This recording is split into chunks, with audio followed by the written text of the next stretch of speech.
പെരുമാറ്റം എന്ന് പറഞ്ഞാൽ എന്താണ്? ഫലങ്ങളാണ് ശരിക്കും. ഫലങ്ങളെന്ന് പറയാൻ എന്താ? ഗലാത്യർ 5:22 എടുത്തേ. ഗലാത്യർ 5:22 എടുത്തേ. ശ്രുതികട ഹല്ലേലൂയ ഹല്ലേലൂയ ഹല്ലേലൂയ ഹല്ലേലൂയ ഹല്ലേലൂയ ഗലാത്യ 5:22 എന്നാൽ ആത്മാവിന്റെ ഫലങ്ങൾ സ്നേഹം, ആനന്ദം, സമാധാനം, ക്ഷമ, ദയ, നന്മ, വിശ്വസ്തത, സൗമ്യത, ആത്മസംയമനം ഇവയാണ്. അതായത് ഇതാണ് ബിഹേവിയർ എന്ന് പറയണത്. ബിഹേവിങ്. അപ്പം നിങ്ങളുടെ ബിഹേവിയർ എങ്ങനെ ഉണ്ടെന്ന് നോക്കണം. പക്ഷെ ഒരു കാര്യമുണ്ട്, ഇതൊക്കെ ബൈബിൾ സ്വീകരിച്ചില്ലെങ്കിലും ചില ആൾക്കാർക്ക് ജന്മന ഉള്ളതാണ്. മനസ്സിലായില്ലേ? ചില ആൾക്കാരുണ്ട്, നന്മയുണ്ട്, വിശ്വസ്തതയുണ്ട്, ആത്മസംയമനമുണ്ട്. അത് ക്ലൈമറ്റ് വെർച്യൂസ് എന്ന് പറയും. ഞാൻ അതിനങ്ങനെ വിളിക്കണേ, ക്ലൈമറ്റ് വെർച്യൂസും അല്ലെങ്കിൽ ജിയോഗ്രഫിക്കൽ വെർച്യൂസ്, ഭൂമിശാസ്ത്രപരമായ പുണ്യങ്ങൾ. അതെന്താ കാര്യം? ഇപ്പം ഈ കോതമംഗലത്തുകാരെ കണ്ടിട്ടുണ്ട്, എൻ്റെ കൂടെ പഠിച്ചിട്ടുള്ളതാണ്. അവരുടെ വർത്തമാനങ്ങൾക്ക് വളരെ ശാന്തവും സൗമ്യവും ഒക്കെയാണ് സംഭവം. ഞാൻ വായിച്ചു ചെയ്തിട്ടുണ്ട് പഠിക്കണ കാലത്ത്. പഠിക്കണ അവർ വളരെ ഒരു പ്രത്യേക ഡെസിമൽ സൗണ്ടിൽ അവർ ഉയർത്തി അവർ സംസാരിക്കത്തില്ല. സംസാരിക്കുന്ന വാക്കുകളിൽ തന്നെ അതിൻ്റെ അകത്ത് പ്രതിപക്ഷ ബഹുമാനം ആവശ്യത്തിന് ഏറെ ഉണ്ടാവും. അതെന്താ? ആ ജിയോഗ്രഫിക്കൽ വെർച്യൂസാണ്, ഭൂമിശാസ്ത്രപരമായ പുണ്യങ്ങൾ. പക്ഷെ ഇത് നമ്മൾ ബൈബിളിലെ പുണ്യങ്ങളെന്ന് പറയുന്നത് ക്രിസ്തുവിനെ സ്വീകരിക്കുന്നതിലൂടെ നീ ആർജിക്കുന്ന ക്രിസ്തുവിൻ്റെ നാമത്തെ പ്രതിയായി. ഇപ്പോൾ ഇന്നലത്തെ തിരുനാളില്ലേ, അതെന്തായിരുന്നു? ക്രിസ്തുവിൻ്റെ നാമത്തിൻ്റെ തിരുനാളായിരുന്നു ഇന്നലെ നമ്മൾ സഭ ആചരിച്ചത്. അതുകൊണ്ട് ഈശോ എപ്പോഴും പറയും, നിങ്ങളിങ്ങനെ ചെയ്യുമ്പോൾ, ക്ഷമിക്കുമ്പോൾ എൻ്റെ നാമത്തെ പ്രതി. ഒന്ന് take the bed of God. ശ്രുതികട ഹല്ലേലൂയ ഹല്ലേലൂയ ഹല്ലേലൂയ ഹല്ലേലൂയ യേശുവേ നന്ദി ഹല്ലേലൂയ ഹല്ലേലൂയ ഹല്ലേലൂയ ഹല്ലേലൂയ ഹല്ലേലൂയ യേശുവേ ആരാധന ആരാധന യേശുവേ നന്ദി ഹല്ലേലൂയ ഹല്ലേലൂയ ഹല്ലേലൂയ ഹല്ലേലൂയ ഹല്ലേലൂയ ഹല്ലേലൂയ.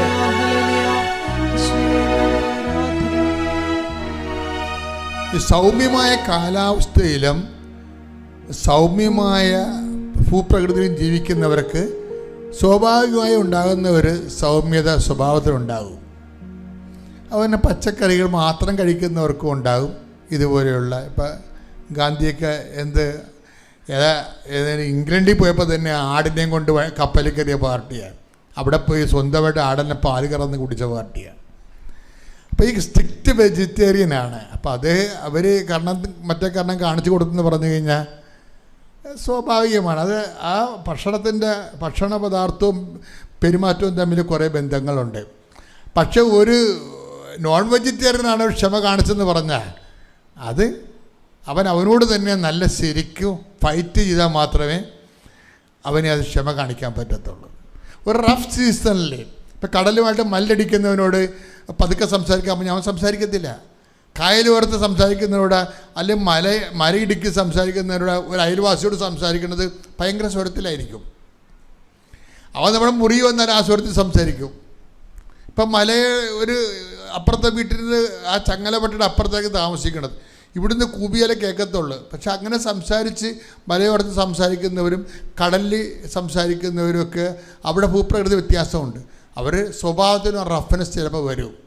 പക്ഷെ അതൊന്നും ദൈവിക വിഷയത്തിലല്ല. ദൈവ വിഷയം നേരെ ഇങ്ങനെ നമ്മുടെ പ്രകൃതി പ്രതികൂലമായിട്ടും നമ്മൾ ക്രിസ്തുവിനെ പ്രതി, അവിടെ ക്രിസ്തുവിൻ്റെ പേരിലെടുക്കുന്ന മാത്രമേ കൃപയായി മാറത്തുള്ളൂ. എൻ്റെ നാമത്തിൽ ഒരു ഗ്ലാസ് വെള്ളം കുടിക്കാൻ കൊടുക്കുന്നവന് ദൈവം കൊടുക്കുന്ന പ്രതിഫലത്തെക്കുറിച്ച് ബൈബിൾ പറയണത് എന്താണത്? കർത്താവ് നേടിയെടുത്ത കൃപയായിരിക്കും. കൈയടിച്ച് ശ്രദ്ധിക്കട്ടെ.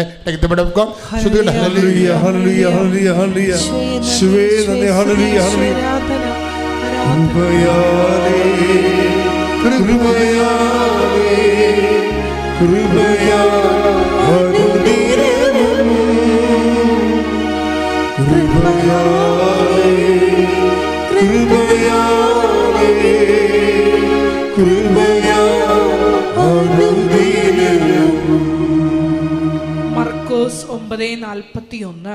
മർക്കോസ് 9:41. സത്യമായി ഞാൻ നിങ്ങളോട് പറയുന്നു, സത്യമായി ഞാൻ നിങ്ങളോട് പറയുന്നു, നിങ്ങൾ ക്രിസ്തുവിനുള്ളവരാകയാൽ അവന്റെ നാമത്തിൽ ആരെങ്കിലും നിങ്ങൾക്ക് ഒരു പാത്രം വെള്ളം കുടിക്കാൻ തന്നാൽ അവന് പ്രതിഫലം ലഭിക്കാതിരിക്കുകയില്ല. ഈ പ്രതിഫലം എന്ന് പറഞ്ഞാൽ അവൻ നേടിയെടുത്ത കൃപയാണ് ശരിക്കും പറഞ്ഞാൽ. അപ്പോൾ നമ്മൾ ചെയ്യുന്ന ഓരോ വാക്ക്, നിങ്ങൾ സൗമ്യത കാണിച്ചു, ക്ഷമ കാണിച്ചു, കരുണ കാണിച്ചു എന്ന് പറഞ്ഞാൽ ഉടമ്പടിക്ക് ശേഷമുള്ള ബിഹേവിയർ പാറ്റേൺ ചേഞ്ച് ചെയ്യുകയാണ്. ഉടമ്പടിക്ക് ശേഷം നിങ്ങൾ ഉടമ്പടിയിലാണെന്നറിയണമെങ്കിൽ നിങ്ങളുടെ ബിഹേവിയർ പാറ്റേൺ എന്തുമാത്രം ചേഞ്ച് ചെയ്തു. കർത്താവ് പറഞ്ഞില്ലേ, ഞെരിഞ്ഞിൽ നിന്ന് മുന്തിരിപ്പഴമോ. Take the word of God. Sudhikada hallelujah. Hallelujah, hallelujah, hallelujah. Shwe hallelujah, hallelujah. Hallelujah, hallelujah.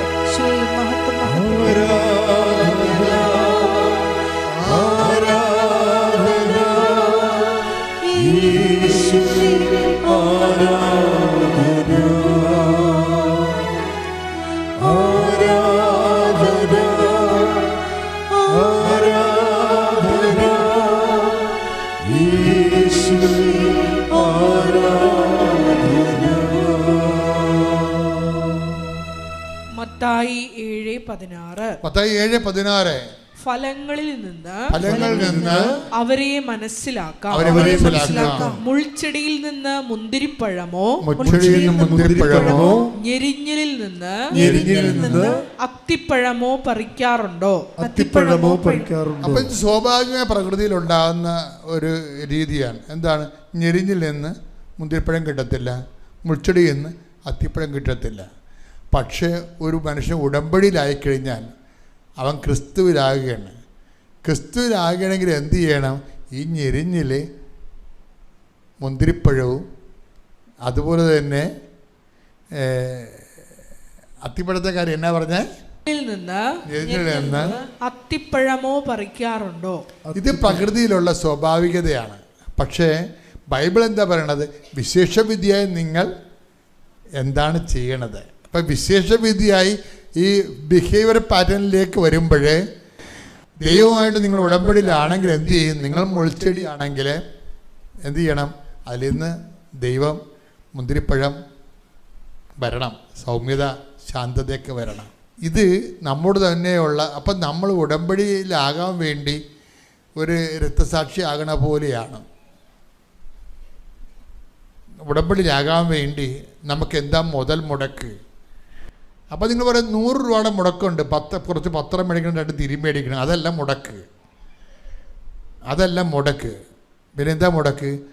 അതായത് ക്രിസ്തുവിനെ നമ്മുടെ പക്ഷത്ത് നിർത്താൻ. യേശു ക്രിസ്തു നമ്മുടെ പക്ഷത്താണെങ്കിലെന്നല്ല വചനം, എൻ്റെ പാടല്ലേ.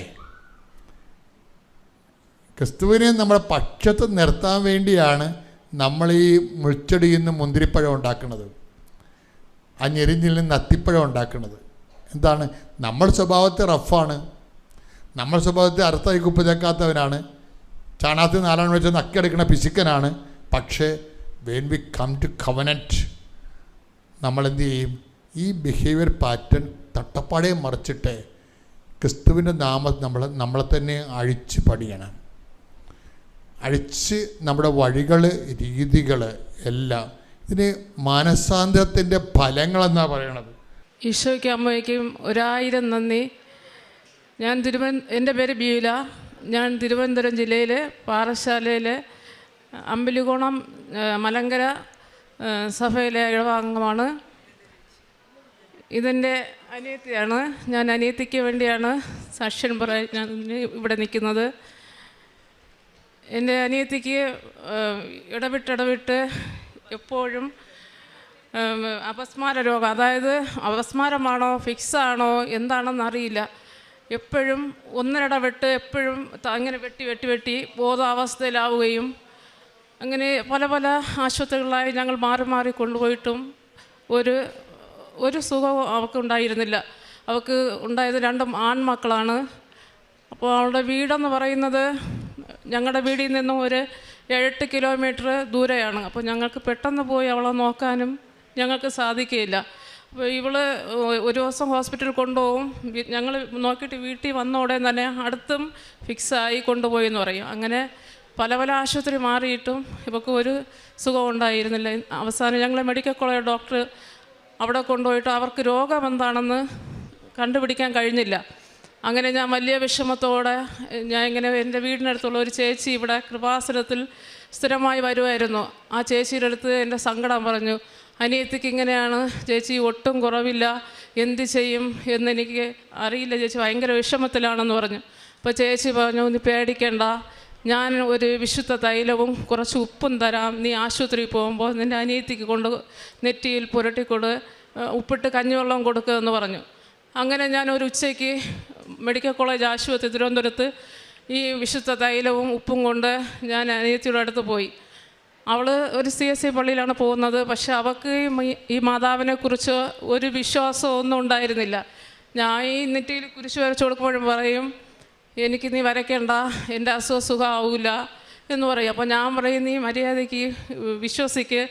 ഞാൻ എന്നിട്ട് ഇവൾ ഉറങ്ങിക്കിടക്കുമ്പോഴൊക്കെ ഞാൻ ഈ വിശുദ്ധ തൈലം നെറ്റിയിൽ പുരട്ടി, മാതാവേ ഇവക്ക് ഇതിൽ നിന്നൊരു സൗഖ്യം കൊടുക്കുകയാണെങ്കിൽ ഞാൻ ഇവളെയും കൊണ്ടുവന്ന് ഇവിടെ സാക്ഷി പറയാമെന്ന് ഞാൻ എൻ്റെ മനസ്സിൽ ഉറപ്പിക്കുകയും അങ്ങനെ ഒരു സാക്ഷിയായി നിൽക്കാൻ എനിക്കിവിടെ സഹായിച്ചതിന് അമ്മയ്ക്കും ദൈവകുമാരനും 1000 നന്ദി പറയുന്നു. അതുപോലെ തന്നെ ഇവക്കൊരു ഭവനമില്ല. ഇവക്ക് 2 ആൺമക്കളാണ്. നേരെ 2 പിള്ളേർക്കും കിടന്നുറങ്ങാൻ ഒരു സ്ഥലമില്ല. ഞങ്ങൾക്കൊക്കെ നല്ല വീടുണ്ട്. ഇപ്പോൾ ഇവക്ക് വീടില്ല. ഇവളെ വീട്ടിൽ പോയിട്ട് വരുമ്പോൾ ഞാൻ നല്ല വിഷമത്തിലാണ്.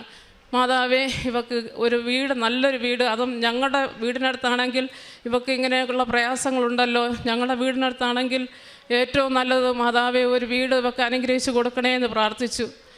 അങ്ങനെ ഇവളെ കൊണ്ട് ഞങ്ങൾ ആദ്യമായി ഇവിടെ കഴിഞ്ഞ വർഷം 7-ാം മാസം ഇവിടെ ഞങ്ങൾ ഉടമ്പടിക്ക് എടുക്കാൻ വേണ്ടി വന്നു. ഞാനും അനിയത്തിയും ഉടമ്പടി എടുത്തിട്ടുണ്ടായിരുന്നു. അപ്പോൾ ആ ഉടമ്പടിയിൽ ഞങ്ങൾ നിയോഗം വെച്ചു. ആദ്യത്തെ നിയോഗം എന്ന് പറയുന്നത് ഇവിടെ അസുഖത്തിൻ്റെ കാര്യമാണ്.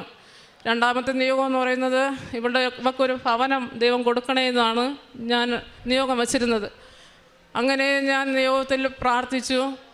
അതിൻ്റെ ഫലമായി എൻ്റെ അമ്മയുടെ വീടിനടുത്ത്, എൻ്റെ കുടുംബ വീടിനടുത്ത് ഒരു നല്ല വീടും 9 സെൻറ്റ് വസ്തുവും വിൽപ്പനയ്ക്ക് ഇട്ടിട്ടുണ്ടായിരുന്നു. അങ്ങനെ ഞാൻ ഈ വിശുദ്ധ ഉപ്പ് എൻ്റെ ഭവനത്തിൽ പോകുമ്പോഴൊക്കെ ഞാൻ ആരും കാണാതെ ആ മതിൽ വഴി അതിനകത്ത് ഇട്ടിട്ട് പ്രാർത്ഥിക്കും, മാതാവേ ഈ ഒരു വീട് എൻ്റെ അനിയത്തിക്ക് വേണ്ടി നീ ഒരുക്കി കൊടുക്കണേ മാതാവേ, അവൾക്ക് എന്തെങ്കിലും ബുദ്ധിമുട്ട് വന്നാൽ ഞങ്ങൾക്കും പോയി നോക്കാമല്ലോ. അങ്ങനെ ആരും കാണാതെ ഈ ഉപ്പ് ആ മതിലിനകത്തൂടെ അങ്ങനെ ഇട്ടിട്ട് ഞാൻ പ്രാർത്ഥിക്കുമായിരുന്നു. അതിൻ്റെ പിറ്റേ ആഴ്ച തന്നെ ആ വസ്തു ഉടമസ്ഥനെ കണ്ടുപിടിക്കുന്നതിനും ഞങ്ങൾക്ക് ഇവക്ക് വേണ്ടി അഡ്വാൻസ് കൊടുക്കുന്നതിനും അത് വാങ്ങി കഴിഞ്ഞ ഡിസംബറിൽ തന്നെ ആ വീടിൻ്റെ കൂദാശ നടത്തി നല്ല സന്തോഷത്തോടെ അവരിപ്പോൾ താമസിക്കുകയാണ്. ഇത്രയൊക്കെ ചെയ്തു തന്ന എൻ്റെ അമ്മയ്ക്കും തിരുക്കുമാരനും 1000 നന്ദി അർപ്പിക്കുന്നു. ബാക്കി എൻ്റെ അനിയത്തി സാക്ഷ്യമായിട്ട് പറയും. എൻ്റെ പേര് ഷീല സലീം. ഞാൻ CSI സഭാംഗമാണ്. ചേച്ചി പറഞ്ഞതുപോലെ എനിക്ക് മാതാവിനെക്കുറിച്ച് ഒരു വിശ്വാസം ഒന്നുമില്ലായിരുന്നു. ഞാൻ ജനിച്ചത് CSI സഭാംഗമാണ്. CSI സഭയിൽ വളരെ ആക്റ്റീവായിട്ട് പ്രവർത്തിക്കുന്ന, വളരെ സൺഡേ സ്കൂളിലും അങ്ങനെ എല്ലാ സംഘടനകളിലും വളരെ ആക്റ്റീവായിട്ട് പ്രവർത്തിക്കുന്ന ഒരംഗമാണ്. അപ്പം എൻ്റെ മാതാവിനെ കുറിച്ച് പറയുമ്പോൾ എൻ്റെ മാതാവിനെ എനിക്ക് ചെയ്ത നന്മകൾ എത്രത്തോളം വലുതാണെന്ന് നിങ്ങൾക്ക് മനസ്സിലാവണമെങ്കിൽ ഞാൻ അനുഭവിച്ച യാതനകൾ ആദ്യം മനസ്സിലാക്കണം. അതിനു വേണ്ടിയിട്ട് ഞാൻ എൻ്റെ ജീവിതത്തിൽ മാറ്റിമറിച്ച സംഭവം ഉണ്ടായത് 2024 ഡിസംബർ മാസം മുതലാണ്. അപ്പോൾ എനിക്ക് സാമ്പത്തികമായിട്ട് ഞങ്ങൾ വളരെ താണ ഫാമിലിയാണ്. സാമ്പത്തികമായിട്ട് വലിയ ഞെരുക്കമായിരുന്നു. ഞാൻ ചർച്ചിൽ നല്ല ആക്റ്റീവായിട്ട് പ്രവർത്തിച്ചുവെങ്കിലും എൻ്റെ ചർച്ചിൽ സഭാംഗമായ ഒരു വ്യക്തിയുടെ ഒരു മാനസികമായിട്ട് പീഡനം വളരെ ഏറ്റത് കൊണ്ട് ഞാൻ മാനസികമായിട്ട് വളരെയേറെ തകർന്നു. അപ്പോൾ ഞാൻ ഒരു ഡോക്യുമെൻ്ററി ഓഫീസിൽ വർക്ക് ചെയ്യുവാണ്. അപ്പോൾ എനിക്ക് ഈ മാനസികമായിട്ട് തകർന്നത് കാരണത്താലും ഈ ഭാരത്താലും എനിക്ക് ഒന്ന് ജോലി ചെയ്യുന്നതിൽ ഒരു കോൺസെൻട്രേഷൻ ഒന്നും കിട്ടുന്നില്ല. അങ്ങനെ ഞാൻ വളരെ വിഷമത്തോടു കൂടി, എനിക്ക് ഊണില്ല, ഉറക്കമില്ല, എപ്പോഴും ചിന്ത, എപ്പോഴും ഒരു വല്ലാത്തൊരു ഭാരം. അപ്പോഴും എനിക്ക് മാതാവിനെക്കുറിച്ച്, കൃപാസനത്തെക്കുറിച്ച് കേട്ടിട്ടുണ്ടോ എന്നല്ല, മാതാവിനെക്കുറിച്ച് വിശ്വാസമോ എനിക്ക് അങ്ങനെ ഒന്നുമില്ല. എനിക്ക് ഒരു വിശ്വാസം ഒട്ടുമില്ല. അപ്പോഴത്തേക്കും എനിക്ക് ഡിസംബർ മാസമായപ്പോഴത്തേക്കും എനിക്ക് വീണ്ടും ഇനിയിപ്പോൾ മരിക്കണം, എനിക്കെപ്പോഴും മരിച്ചാൽ മാത്രം മതി. അങ്ങനെ മരിക്കാനായിട്ട് ഞാൻ പല വഴികളും ചിന്തിച്ചു. അപ്പോൾ എൻ്റെ വീട് കുറച്ച് ഉള്ളിലാണ്, കഷ്ടിച്ച് ഒരു ബൈക്ക് മാത്രമേ വരത്തുള്ളൂ. അപ്പോൾ ജംഗ്ഷനിൽ ഇറങ്ങിക്കഴിഞ്ഞാൽ ഒരു വളം ഡിപ്പുണ്ട്. അപ്പോൾ എനിക്ക് മരിക്കണം എന്ന ചിന്തയോടുകൂടി ഞാൻ അവിടെ ചെന്ന് അവിടെ എലിവിഷം എന്നാണ് ഇവിടെ അങ്ങനെ പറയുന്നറിയില്ല, എലിവിഷം അങ്ങനെ എലിവിഷമായിരിക്കും. അപ്പോൾ വാങ്ങിച്ചപ്പോഴത്തേക്കും അതിൻ്റെ അളവ് ഞാൻ മനസ്സിലാക്കിയിട്ട് അവർ പറഞ്ഞു, അങ്ങനെ അവരെനിക്ക് എൻ്റെ ഒരു ഇഷ്ടം തോന്നി. ഞാൻ ഓരോ സമയവും ഇങ്ങനെ കഴിച്ചാൽ മരിക്കും, അങ്ങനെ കഴിച്ചാൽ മരിക്കും, എലിവേഷം, അല്ലെങ്കിൽ ഗ്യാസിൻ്റെ അടുത്ത് ചെന്ന് ഗ്യാസ് തുറന്നു വിടാൻ നോക്കും, ഫാനിൻ്റെ അടുത്ത് ഷോളിടും. അപ്പോൾ അങ്ങനെ ആത്മഹത്യയുടെ വാക്കിലെത്തുമ്പോഴത്തേക്കും എൻ്റെ മക്കളെക്കുറിച്ച് എനിക്ക് ചിന്തി, ഞാൻ മരിച്ചു കഴിഞ്ഞാൽ എൻ്റെ മക്കൾ ഇവിടെ പോകും എന്നിട്ട് ഞാൻ പിൻവലിക്കും. അങ്ങനെ ആയപ്പോൾ അങ്ങനെ ഡിസംബർ മാസം തുടങ്ങി മെയ് മാസം 8-ാം തീയതി വരെ ഞാൻ മെൻ്റൽ മൊത്തത്തിൽ തകർന്നു. എനിക്ക് ഫുഡില്ല, ഉറക്കമില്ല, ഒന്നുമില്ല. ആദ്യമൊക്കെ ആണെങ്കിൽ എനിക്ക് ഞാൻ കണ്ണടച്ച് കിടക്കും, ഉറങ്ങില്ല, പിന്നെ കണ്ണ് തുറന്ന് കിടക്കും, പിന്നെ ഉറങ്ങില്ല. പിന്നീടാണെങ്കിൽ എനിക്ക് ഉറങ്ങണോ, എണീക്കണോ, ഓടണോ ഒന്നും അറിയില്ല. അങ്ങനെ മെയ് മാസം 8-ാം തീയതി ആയപ്പോൾ രാത്രിയായപ്പോൾ 9 മണിയായപ്പോൾ കിടന്നപ്പോഴത്തേക്കും എനിക്ക് കണ്ണ് ഒരുമാതിരി പോലും ഇങ്ങനെ സിമ്മി വന്നായിരുന്നു. അപ്പോൾ എനിക്കൊരു മൂത്ത മോന് 22 വയസ്സായി, അവൻ്റെ ഡെലിവറി സമയത്ത് എനിക്ക് ഫിറ്റ്സിൻ്റെ അസുഖം ഉണ്ടായിരുന്നു. അപ്പോൾ ആദ്യം എനിക്കിങ്ങനെ കണ്ണിൽ സിമ്മി വന്നിട്ട് ദേഹം മൊത്തം ഒരു തളരും. അപ്പോൾ ഞാൻ പറയും എനിക്കെന്തോ ഒരു അസ്വസ്ഥത തോന്നുന്നു. ഒരു 5 സെക്കൻഡ് കഴിയുമ്പോഴത്തേക്കും എനിക്ക് ഫിറ്റ്സ് വരും. ഫിറ്റ്സ് വന്നു കഴിഞ്ഞാൽ എനിക്ക് ഉള്ളിലെല്ലാം അറിയാം, പുറം എന്തൊക്കെ നടക്കുന്നു എന്തൊക്കെ അറിയാം. പക്ഷേ എൻ്റെ കൈ വെട്ടി മുറിച്ചാൽ പോലും എനിക്ക് പ്രത്യക്ഷത്തിൽ ഒന്നും പ്രതികരിക്കാൻ പറ്റില്ല. അങ്ങനെ 8-ാം തീയതി ആയപ്പോൾ രാത്രി ഇങ്ങനെ അസുഖം. ഞാൻ പറഞ്ഞു, ചേട്ടാ എനിക്ക് ഒട്ടും വയ്യ, എനിക്ക് എന്തോ പോലെ വരുന്നുണ്ട്. അപ്പോൾ എൻ്റെ മക്കൾ ഇവിടെ ഇല്ലായിരുന്നു. എൻ്റെ മൂത്ത മോന് 22 വയസ്സ്, അവൻ ട്രിവാൻഡ്രം എയർപോർട്ടിൽ വർക്ക് ചെയ്യായിരുന്നു. അപ്പോൾ അവൻ അവിടെ ജോലി സ്ഥലത്തായിരുന്നു. എൻ്റെ ഇളയ മോന് അപ്രൻറ്റീസ് പഠിക്കാൻ വേണ്ടിയിട്ട് ബാംഗ്ലൂരില്ല. അപ്പോൾ ഞാനും ചേട്ടനും മാത്രമേ ഉള്ളൂ. അപ്പോൾ ഞാൻ പറഞ്ഞു, ചേട്ടാ പെട്ടെന്ന് അടുത്തുള്ള ചേച്ചിയെ ഒന്ന് വിളിക്ക്, ഇനി കൂടിക്കഴിഞ്ഞാൽ എനിക്ക് പറ്റില്ല, ഞാൻ തറയിൽ വീണ് പോകും എന്ന് പറഞ്ഞു. അപ്പോൾ അതിനിടയ്ക്ക് എനിക്ക് പെട്ടെന്ന് അസുഖം കൂടി. അപ്പോൾ ചേട്ടന് എന്ത് ചെയ്യണമെന്ന് അറിയില്ല. ഓട്ടോ വരില്ല, വണ്ടി വരില്ല, ഒന്നുമില്ല. ഉൾപ്രദേശമാണ്. രാത്രി ഏകദേശം 10 മണിയോളം ആയി. അപ്പോഴത്തേക്കും ചേട്ടന് കുറേ സമയം വിളിച്ചിട്ട് ഏകദേശം 1 മണിക്കൂർ ആയിക്കാണെന്ന് തോന്നുന്നു. ആരെയൊക്കെ ബന്ധുക്കളൊക്കെ വിളിച്ചിട്ട് എന്നെ ഒരു അടുത്തുള്ള ഹോസ്പിറ്റലിൽ കൊണ്ടുപോയി, സർക്കാർ ഹോസ്പിറ്റലിൽ കൊണ്ടുപോയപ്പോഴത്തേക്ക് അവിടെ നിന്ന് പെട്ടെന്ന് മെഡിക്കലിൽ കൊണ്ടുപോകാൻ പറഞ്ഞു. ട്രിവാൻഡ്രം മെഡിക്കൽ കോളേജിൽ കൊണ്ടുപോയപ്പോഴത്തേക്കും അവിടെ ചെന്നപ്പോൾ എന്നെ പെട്ടെന്ന് അഡ്മിറ്റ് ചെയ്തു. എമർജൻസി CT സ്കാൻ ചെയ്യാൻ പറഞ്ഞു. അങ്ങനെയൊക്കെ അതിനിടയ്ക്ക് എൻ്റെ ചേട്ടൻ്റെ അമ്മയ്ക്ക് അറ്റാക്ക് വന്നിട്ട് അമ്മയ്ക്ക് 69 വയസ്സുണ്ട്. അപ്പോൾ അമ്മയ്ക്ക് ഷുഗറും BP കാരണം ആൻജിയോപ്ലാസ്റ്റി ചെയ്യാൻ പറഞ്ഞിരുന്നു. ഇത് അസുഖം ഉള്ളത് കാരണം ഞങ്ങൾ ചെയ്തില്ല. ചേട്ടൻ്റെ പെങ്ങളുടെ വീട്ടിലാണ് നിൽക്കുന്നത്. അപ്പോൾ അമ്മയ്ക്ക് എന്തെങ്കിലും അസുഖം വരുമ്പോൾ ചേട്ടൻ്റെ പെങ്ങൾ എന്നെ വിളിക്കും. ഞങ്ങൾ പോയി അമ്മയെ കൊണ്ട് ഹോസ്പിറ്റലിൽ കൊണ്ടുപോകാനാണ് പറയുക. അപ്പോൾ എന്നെ മെഡിക്കൽ കൊണ്ടുപോകാൻ സമയത്ത് തന്നെ അമ്മയ്ക്ക് ഇങ്ങനെ അസുഖം വരികയും ചേട്ടൻ്റെ പെങ്ങൾ എന്നെ വിളിച്ചു. എൻ്റെ ഫോണ് എൻ്റെ അസുഖം കാരണം ഞാൻ എന്നെ ഹോസ്പിറ്റലിൽ കൊണ്ടുപോയി വീട്ടിലായിരുന്നു. അപ്പോൾ ചേട്ടൻ പറഞ്ഞു, നിങ്ങൾ മെഡിക്കലിലിട്ട് വാ, ഞാൻ ഷീലയ്ക്ക് സുഖമല്ല, ഞങ്ങൾ മെഡിക്കൽ കോളേജിലുണ്ട്, നിങ്ങൾ വാന്ന് പറഞ്ഞു. അങ്ങനെ എന്നെ CT സ്കാനും ചെയ്ത് എക്സ്റേ അങ്ങനെ എന്തൊക്കെ എടുത്തിട്ട് വാർഡിലേക്ക് അഡ്മിറ്റ് ആകാൻ വേണ്ടിയിട്ട് അഡ്മിഷൻ ബുക്ക് വാങ്ങിച്ച് അവിടെ കൊണ്ടുവന്നപ്പോഴത്തേക്കും ചേട്ടൻ്റെ പെങ്ങളും മോനും കൂടെ ആംബുലൻസിൽ അവിടെ കൊണ്ടുവന്നു. പക്ഷേ അപ്പോഴത്തേക്കും അമ്മ അവിടെ നിന്ന് മരിച്ചിരുന്നു. അപ്പം ഡോക്ടർ പറഞ്ഞു, ചേട്ടൻ പറഞ്ഞു അമ്മയുടെ കാര്യങ്ങൾ ചെയ്യാനായിട്ട് ആരുമില്ല. ചേട്ടൻ്റെ അച്ഛനാണെങ്കിൽ ഒരു കടരോഗിയാണ്, അനുജൻ മരിച്ചു പോയിട്ട്, ചേട്ടൻ്റെ അനുജനാണെങ്കിൽ ഗൾഫിലാണ്. അപ്പോൾ വേറെ ആരുമില്ല, അമ്മയുടെ അടക്ക ശുശ്രൂഷ ചെയ്യാൻ അങ്ങനെ ആരുമില്ല. അപ്പോൾ അച്ഛൻ പറഞ്ഞു, ചേട്ടൻ പറഞ്ഞു നിങ്ങളുടെ സ്വന്തം ഇഷ്ടപ്രകാരം കൊണ്ടുപോയിക്കോന്ന് പറഞ്ഞു. അങ്ങനെ ചേട്ടൻ സ്വന്തം ഇഷ്ടപ്രകാരം കൊണ്ടുപോകുവാണെന്ന് പറഞ്ഞിട്ട് എന്നെ വീട്ടിൽ കൊണ്ടുവന്നു. എന്നിട്ട് 1 മാസത്തോളം എനിക്ക് ദിവസം ഇങ്ങനെ അസുഖം വരും. അടുത്ത ഹോസ്പിറ്റലിൽ കൊണ്ടുപോകും. അടുത്തുള്ള ഹോസ്പിറ്റലിൽ കൊണ്ടുപോകുമ്പോൾ BP കുറയും, ഷുഗർ കുറയും, അങ്ങനെയൊക്കെ ആയിരുന്നു. അപ്പോൾ വീണ്ടും അവർ പറയുമ്പോഴത്തേക്കും അടുത്തുള്ള ഒരു ഹോസ്പിറ്റലിൽ കൊണ്ടുപോയപ്പോഴത്തേക്ക് അവർ പറഞ്ഞു, EG എടുത്തപ്പോൾ പറഞ്ഞു തലയിലെന്തോ ബ്രെയിനിലെന്തോ ചെറിയൊരു പ്രോബ്ലമാണ്. അത് പറഞ്ഞു. എന്നിട്ട് അടുത്തുള്ള അനന്തപുരി ഹോസ്പിറ്റലിലേക്ക് ഷിഫ്റ്റ് ചെയ്തു. അവിടെ പോയപ്പോഴത്തേക്കും അവിടെ നിന്ന് മരുന്ന് തന്നു. അവിടെ നല്ല ഫേമസ് ഡോക്ടർ. അപ്പോൾ അവിടെ നിന്ന് തന്നപ്പോഴത്തേക്കും അന്ന് രാത്രിയും വീണ്ടും വന്നു. കണ്ടിന്യൂസ് ആയിട്ട് ഒരു മാസത്തിൽ ഒരു ദിവസം 1-2 പ്രാവശ്യം വെച്ച് ഞങ്ങൾ അടുത്ത ഹോസ്പിറ്റലിലേക്ക് കൊണ്ടുപോകുമായിരുന്നു. അങ്ങനെ ലാസ്റ്റ് ദിവസം ആയപ്പോഴത്തേക്കും അവർ ഒരു ദിവസം രാവിലെ അത് കലശലായിട്ട് അസുഖം വരികയും മെഡിക്കൽ കോളേജിൽ വന്ന് എന്നെ 8 ദിവസം മെഡിക്കൽ കോളേജിൽ അഡ്മിറ്റ് ആവുകയും ചെയ്തു. അപ്പോൾ എനിക്ക് പറയുന്നത് അപ്പോഴും CT സ്കാൻ, എമർജൻസി ആയിട്ട് എടുക്കുക, MRI എടുക്കുക. മെഡിക്കൽ കോളേജിൽ വരുമ്പോൾ എനിക്ക് ഒരു പ്രോബ്ലവും ഇല്ല. അങ്ങനെ ഇപ്പം എനിക്ക് എന്ത് പറയുമ്പോൾ ഭയങ്കര ദേഷ്യമാണ്. അപ്പോൾ എൻ്റെ ചേച്ചി വന്ന് എനിക്ക് ഉടമ്പടി തൈലം ഞാൻ കാണാതൊക്കെ എനിക്ക് കിട്ടിയത്. എനിക്ക് ഭയങ്കര ദേഷ്യം. ഞാൻ എന്തെങ്കിലും പറയുമ്പോഴത്തേക്കും സ്വയം ഇഞ്ചക്ഷൻ്റെ സിറിപ്പിൻ്റെ ഒക്കെ നീട്ടിലൊക്കെ വലിച്ചൊടിച്ച് കളയും, അങ്ങനെയൊക്കെ ഉണ്ട്. അപ്പോൾ അവർക്ക് അവിടെ നിന്നിട്ട് ഇത് ടെസ്റ്റൊക്കെ ചെയ്തപ്പോൾ എല്ലാം നോർമലായപ്പോൾ അവർ പറഞ്ഞു, ശരി ഇവർക്ക് ഒന്നുമില്ല, നിങ്ങൾ അടുത്ത കാര്യം ചെയ്യും, അടുത്ത ആഴ്ച വന്ന് നിങ്ങൾ അവിടെ സൂപ്പർ സ്പെഷ്യാലിറ്റി ന്യൂറോ കൺസൾട്ട് ചെയ്യാൻ പറഞ്ഞു. അങ്ങനെ ഞങ്ങൾ ന്യൂറോ കൺസൾട്ട് ചെയ്യാൻ പോയപ്പോഴത്തേക്ക് അവർക്ക് നോക്കിയപ്പോഴത്തേക്ക് ഫിറ്റ്സിൻ്റെ പക്ഷെ നേരത്തെ ഫിറ്റ്സൊക്കെ വരുമ്പോൾ ഫിറ്റ്സിൻ്റെ രൂപത്തിൽ വരും. പക്ഷേ ഇപ്പോൾ ഫിറ്റ്സ് വരുമ്പോഴത്തേക്കും തല മാത്രമേ വെട്ടുന്നുള്ളൂ. പിന്നെ തൊണ്ടയിൽ നിന്ന് ശ്വാസം കിട്ടാത്തൊരവസ്ഥ, വല്ലാത്തൊരു ഞാനൊക്കെ വല്ലാത്ത അമറൽ ശബ്ദം, ഫിറ്റ്സിൻ്റെ ലക്ഷണം ഒന്നുമില്ല. അപ്പോൾ ഡോക്ടർ പറഞ്ഞു വീഡിയോ എടുത്ത് കാണിക്കാൻ. മെയിൻ ഡോക്ടർ ജൂനിയേഴ്സിൻ്റെ അടുത്ത് പറഞ്ഞു. അവരടുത്ത് കൗൺസിലിൻ പ്രകാരമായിട്ട് അവർ പറഞ്ഞു ഈ കൊച്ചിന് ഫിറ്റ്സ് അല്ല, ഇത് മാനസികമായിട്ട് വന്ന ഒരു മെൻ്റൽ ഡിപ്രഷൻ കൊണ്ട് വന്നതാണ്, ഇത് സൈക്കാട്രിസ്റ്റ് പ്രോബ്ലം ആണ്, അതുകൊണ്ട് സൈക്കാട്രിസ്റ്റ് ഡോക്ടറെ കൺസൾട്ട് ചെയ്യണമെന്ന് പറഞ്ഞു. അപ്പോൾ എനിക്ക് സൈക്കാട്രിസ്റ്റ് കൺസൾട്ട് ചെയ്യണമെന്ന് പറഞ്ഞപ്പോൾ ഡോക്ടർ എന്നെ വന്ന് കാണുകയും എന്നോട് കാര്യങ്ങൾ കുറേ ചോദിച്ചിരുന്നു. എനിക്ക് ആദ്യമായിട്ട് കുറച്ച് ടാബ്ലറ്റ് തരികയും ചെയ്തു. അന്ന് കുറേ മാസങ്ങൾക്ക് ശേഷം ഞാൻ സുഖമായിട്ട് ഉറങ്ങിയ ശേഷം എന്നെ ഡോക്ടർ പറഞ്ഞു ഒരു ബുധനാഴ്ച അവിടെ നിന്ന് എന്നെ ഡിസ്ചാർജ് ആക്കിയിട്ട് അവർ പറഞ്ഞു മെൻ്റൽ വാർഡിലോട്ട് എന്നെ അവിടെ ആക്കണമെന്ന് പറഞ്ഞു. ഞാൻ പറഞ്ഞു എൻ്റെ എന്ത് വന്നാലും ഞാൻ മെൻ്റൽ വാർഡിൽ നിൽക്കില്ല, മെൻ്റൽ വാർഡ് കിടക്കില്ല, ഞാൻ എന്നാൽ ഇറങ്ങിപ്പോവും, എനിക്ക് പറ്റില്ല എന്ന് പറഞ്ഞു.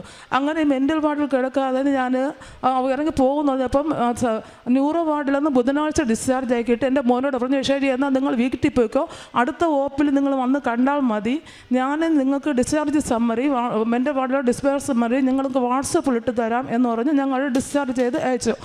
അങ്ങനെ ഞങ്ങൾ വീട്ടിലെത്തിയപ്പോൾ എൻ്റെ ചേച്ചി വീടിന് അടുത്തുള്ള ഒരു ചേച്ചി ഇവിടെ കൃപാസനത്തിൽ വന്ന് ഉടമ്പടി എടുത്ത് ചേച്ചി പ്രാർത്ഥിക്കുന്ന ചേച്ചിയാണ്. പിറ്റേ ദിവസം രാവിലെ ചേച്ചി ഇവിടുത്തെ ഉടമ്പടി തൈലവും തേനും ഒരു രൂപവും അമ്മയുടെ കുറച്ച് രൂപം കൊണ്ട് അവിടെ വന്നു. അപ്പോൾ വന്നിട്ട് എൻ്റെ കൈ നീട്ടാൻ പറഞ്ഞു. ആദ്യം എൻ്റെ കയ്യിൽ തേനും ഉടമ്പടി തൈലവും കൂടെ ഒരുമിച്ച് ഒഴിച്ചു തന്നു. എന്നിട്ട് എൻ്റെ അടുത്ത് അത് കുടിക്കാൻ പറഞ്ഞു. ഞാൻ കുടിച്ചു. എന്നിട്ട് അമ്മയുടെ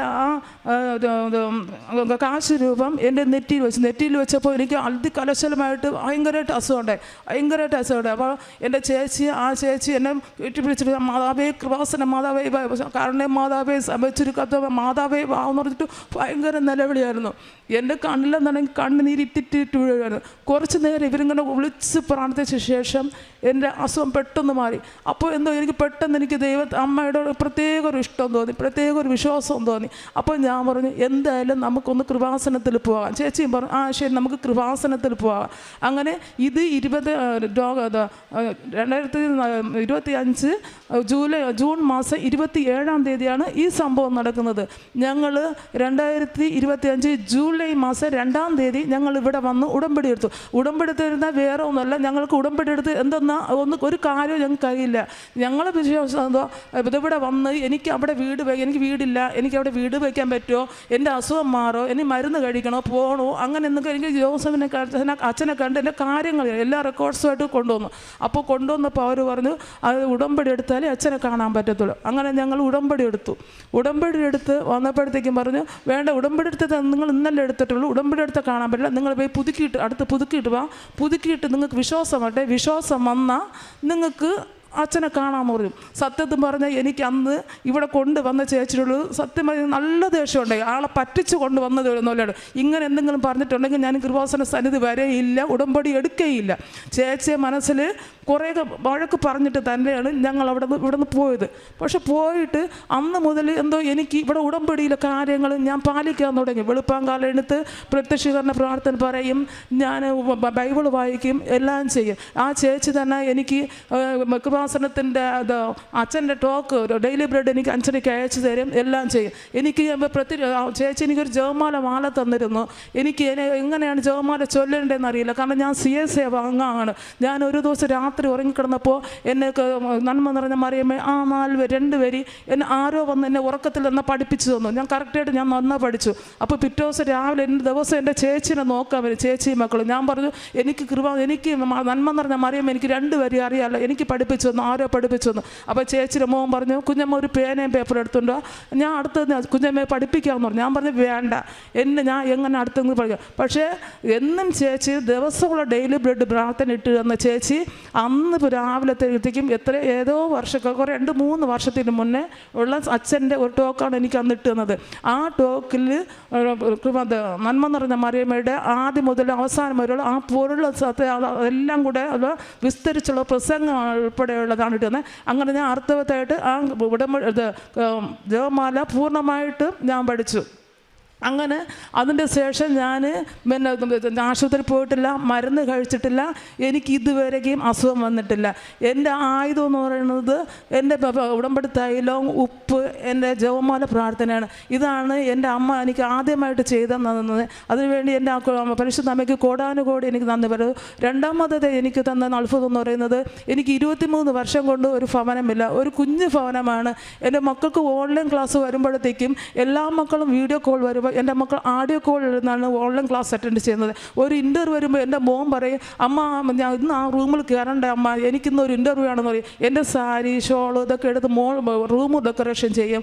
ഞങ്ങളുടെ ഹോസ്പിറ്റൽ റെക്കോർഡ്സൊക്കെ ഞങ്ങളൊരു കവറിലായിട്ട് ചുവരിൽ തൂക്കിയിട്ട് ആണി അറിഞ്ഞ് ചുവരിൽ തൂക്കി മഴ പോകുമ്പോഴത്തേക്കും അടുത്ത മഴയിൽ കവറിനകത്ത് വെള്ളം ഇറങ്ങി ആ റെക്കോർഡ്സൊക്കെ നശിച്ചു പോകും. അങ്ങനത്തെ ഒരു പഴഞ്ഞ വീടായിരുന്നു. അങ്ങനെയായിരുന്നു. അപ്പോഴത്തേക്ക് ഇവിടെ നിന്ന് വന്ന് ഉടമ്പടി എടുത്ത 7-ാം തീയതി ഞാൻ 2-ാം തീയതി ഇവിടെ ഒന്ന് ഉടമ്പടി എടുത്തു. 8-ാം തീയതി ഞാൻ ഒരു വലിയ വീടിന് ഞാൻ 1 ലക്ഷം രൂപ അഡ്വാൻസ് കൊടുക്കുന്നു. കാരണം ഞാൻ എൻ്റെ ഒരു കഴിവല്ല, എല്ലാം എൻ്റെ മാതാവിൻ്റെ കഴിവാണ്. എനിക്ക് ഒരു കഴിവ് എല്ലാം മാതാവ് ഒരുക്കി തന്നതാണ്. ഞങ്ങൾക്ക് ഒരു പൈസയോ ഒരു സാമ്പത്തികമോ ഒന്നുമില്ല. ലോണിനോ പർച്ചേസ് ലോണിനോ ഒരു സാലറി സർട്ടിഫിക്കറ്റ് ഇല്ല, ഞങ്ങൾക്ക് വേണ്ടവണ്ണം വരുമാനമില്ല, ഒന്നുമില്ല, എല്ലാം. പക്ഷേ എൻ്റെ അടുത്തോട്ട് എല്ലാം എൻ്റെ മാതാവ് കാത്തിട്ട് എന്ന് ഞാൻ ഇവിടെ ഉടമ്പടിയിൽ ഒരു നിയമം വെച്ചിരുന്നു.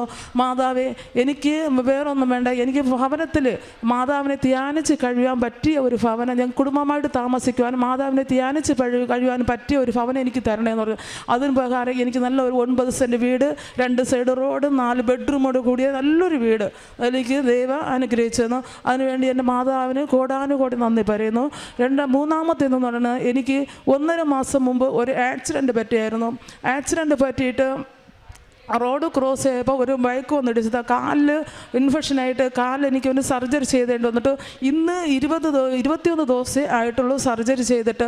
അപ്പോൾ കാല് ഇൻഫെക്ഷനായിട്ട് കാലിൽ നല്ലതായിട്ട് പഴുത്ത് അതിനകത്ത് പേട് പോലെ ഒരു തിരി പോകും. ഇവിടെ നല്ല ട്രിവാൻഡ്രം ഭാഷയിൽ തിരി എന്ന് പറയാം. അപ്പം അത് അതിനകത്ത് കുത്തി ഇറക്കുമായിരുന്നു. അപ്പം വലിയ പഞ്ഞിക്കെട്ട് പോലെ വെച്ച് കെട്ടിയിട്ട് അതിനകത്ത് ബാൻഡേഡ് ചുറ്റി തരും. ഞാൻ പോകുമ്പോൾ പഴുത്ത് കാലിൽ അതിൻ്റെ പുറമെ പഴുത്തുന്ന ആ തിരി അതിനകത്ത് കുത്തി ഇറക്കുമായിരുന്നു. അങ്ങനെ ഞാൻ വേദനയോട് അസഹ്യം കൊടുക്കുമ്പോൾ ഞാൻ മാതാവിനെ വിളിച്ചു, അമ്മേ എനിക്ക് എൻ്റെ പഴുപ്പ് ഇതിലൊന്നും വരരുത്, എനിക്കിത് പൂർണ്ണമായിട്ട് മാറ്റുന്നതാണ്. 20-ാം തീയതി ഞാൻ അമ്മയുടെ സന്നിധിയിൽ വന്ന് ഞാൻ എന്തായാലും ഉറപ്പായിട്ട് അമ്മയുടെ സന്നിധിയിൽ ഞാൻ സാക്ഷി പറഞ്ഞോളാം എന്ന് പറഞ്ഞു. പിറ്റേന്നാൾ ഞാൻ ഡ്രസ്സിങ് ചെയ്യാൻ പോയപ്പോഴത്തേക്കും അത്ഭുതം എന്ന് പറയട്ടെ, ഒട്ടും പഴുപ്പില്ല, പഴുപ്പ് പൂർണ്ണമായിട്ട് മാറ്റിത്തന്നു, തിരിയില്ല. അങ്ങനെ എന്നിട്ട് കഴിഞ്ഞ ഞായറാഴ്ച ഞാൻ പോയപ്പോഴത്തേക്ക് ഞാൻ ഓപ്പറേഷൻ 21 ദിവസമല്ലായുള്ളൂ. ഞാൻ 20 കഴിഞ്ഞ ഞായറാഴ്ച പോയപ്പോൾ എനിക്ക് കുറച്ച് ദൂരം നടക്കുക, സ്റ്റെപ്പ് കയറാൻ പറ്റില്ല. സ്റ്റെപ്പ് കയറാൻ പറ്റണമെങ്കിൽ ആരെയും വിളിക്കുക, അല്ലെങ്കിൽ കഷ്ടിച്ചാണ്. അപ്പം ഞാൻ പറഞ്ഞു, ദൈവമേ അമ്മേ, ഞാൻ ഈ കാല് വെച്ചിട്ട് എങ്ങനെ 21-ാം തീയതി ഞാൻ അങ്ങ് 20-ാം തീയതി കൃപാസനത്തിൽ പോകും? അമ്മ എനിക്ക് കാല് സുഖമാക്കി തരണമെന്ന് പറഞ്ഞു. പിറ്റേ ദിവസം എന്ന് പറയട്ടെ, എനിക്കായില്ല, എങ്ങനെ അത് അത്ഭുതം എന്താ, എൻ്റെ കാല് ഇപ്പോൾ ഒരു അസുഖം, ഒരു വേദന ഒന്നുമില്ല, മുഴുവൻ ഒരു വേദന, നല്ല രീതിയിലാണ് ഞാനിവിടെ വന്നത്.